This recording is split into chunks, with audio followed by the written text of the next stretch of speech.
vous réclamez le retrait Mais pur et simple de oui, cette réforme. Mais est-ce oui, qu'il ne faut pas aussi que chacun fasse un pas vers l'autre? Quand Emmanuel Macron appelle les syndicats à venir le rencontrer à l'Élysée, alors certes pas pour parler de la réforme, mais pour parler d'autres sujets, bah, est-ce qu'il ne devrait pas accepter un premier dialogue, une première non mais ouverture? il peut les inviter à boire un coup aussi, puis à faire un barbecue. Non mais c'est pas sérieux. Vous, si vous étiez invité, vous n'iriez pas? Non.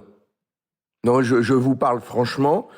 Aujourd'hui, d'ailleurs, les syndicats le disent, ça fait 2 mois qu'ils sont méprisés. 2 mois qu'ils ne sont même pas reçus ni par le gouvernement, ni par le président de la République, alors qu'ils lui ont tendu la main. 2 mois. Et aujourd'hui, le président de la République laisse croire aux Français qu'il est prêt à les recevoir pour parler de tout, sauf de la réforme des retraites. Enfin, c'est se moquer du monde. Et nous, députés parlementaires, on s'interroge de la même manière. Est-ce qu'on doit aujourd'hui aller discuter avec les ministres sur les sujets de loi qui vont arriver? Est-ce qu'on doit les recevoir dans nos Vous avez circonscriptions même comme si... évoqué l'idée de faire grève, ne plus Non, vous présenter à l'Assemblée, au Sénat. non, j'ai pas parlé de grève.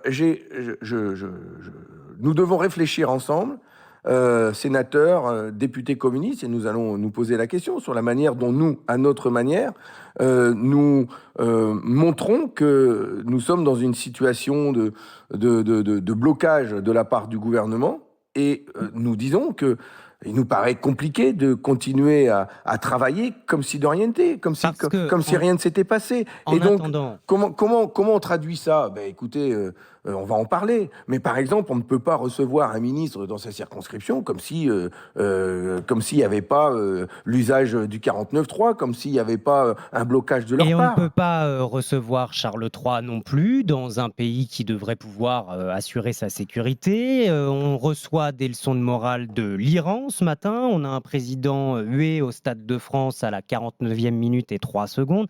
Il est beau le tableau, hein? Oui, mais c'est vraiment, il faut que le président de la République descende de son trône et mesure le climat de tension qu'il y a dans le pays et qu'il provoque. Alors c'est Et pour quand, Fabien Roussel? Les Les, Français ne veulent pas travailler jusqu'à 64 ans ou ne veulent pas travailler 1 à 2 ans de plus. les Voilà, jours c'est tout. heureux, c'est pour quand, Fabien Eh Roussel? bien, écoutez, c'est dans mon livre, édité au Cherche Midi, et je fais un petit peu, je raconte l'élection présidentielle et je montre qu'aujourd'hui, nous devons relever ce défi des jours heureux. Il y a une majorité dans ce pays de gauche, de progrès, justement, qui a mûri avec ce mouvement social très puissant.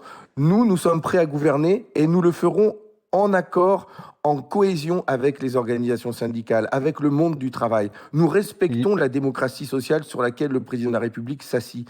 Justement, nous voulons mettre en œuvre des réformes de progrès, garantir une retraite à partir de 60 ans pour tous, et pas seulement ceux qui ont travaillé entre 16 et 20 ans.